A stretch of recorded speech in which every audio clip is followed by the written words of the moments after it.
Hey everybody, I left the VA protest this morning and came up to the farm to lay railroad ties all day. And I just climbed back in the truck and heard the news that Chuck Schumer and a few other Democrats had voted with the Republicans to support a continuing resolution to keep the government open. And Chuck, if you're listening, I'd like to tell you the story of my good friend Billy. Hey everybody, my name's Will, this is the Back 40, and let's talk about it. Senator Schumer, when I was 10 years old, my mom loaded me up in the truck and we drove into town to get strawberries and ice cream at an old general store. We got about a mile and a half from my best friend Billy's house, and the black smoke was billowing up in the air. And as we drove by, we saw what the problem was. Billy's family barn was on fire. Now later, after filling my belly with ice cream and strawberries, a theme that seems to have presented itself in some of my recent videos, when I thought the coast was clear, I climbed on my pony Blackstone and rode over to Billy's house to see just exactly what had happened. When I saw Billy, he gave me that look that said, "Willie, you and I have to talk."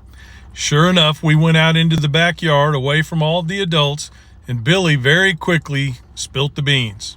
"Willie," he said, "I was in the barn playing with matches, striking them one at a time, throwing them on the ground and stomping them out. And after I finished the last one, I ran into the house and turned around to see the entire barn on fire, with all the hay my dad had put in there for the cattle this winter." And then Billy asked me to do something very interesting. Thinking that he would get in less trouble if he had an accomplice to his heinous act, Billy asked me, "Willie, would you be willing to say you were in the barn with me?" Now, I wasn't the brightest bulb in the shed, but I'm going to tell you that even at the age of 10, I knew naming myself as an accomplice when I in fact had not been there would be a really, really bad idea. This is a lesson that Chuck Schumer and some of the Democrats obviously haven't learned. You see, this is just one man's opinion, but here's how I feel about it. The Republicans have the White House, a majority in the Senate, and a majority in the House.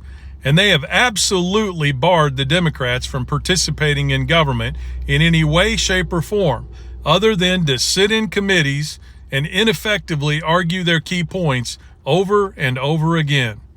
They don't allow them to have inputs into amendments.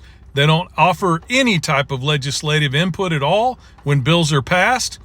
The Democrats basically are just a sit and watch party right now. But even the Republicans are smart enough to know that when you're about to do something really crazy, it's better to have an accomplice. So like my good friend Billy, whenever he asked me to be an accomplice in the barn burning, the Republicans reached out to Chuck Schumer and some of the Democrats and said, "Hey, would you mind saying that you were in the barn with me?" Unlike 10-year-old Willie, the Democrats weren't smart enough to say no. So now they find themselves an accomplice to keep the government running as if all of the crazy things that are happening around us just aren't happening at all. Once again, I find my party governing as if we're still in the 1980s and everything is as it used to be. Simply put, Senator Schumer, the Republicans are striking those matches and they're burning down the barn. Are you going to let them tell the American people you were in there with them when it happened?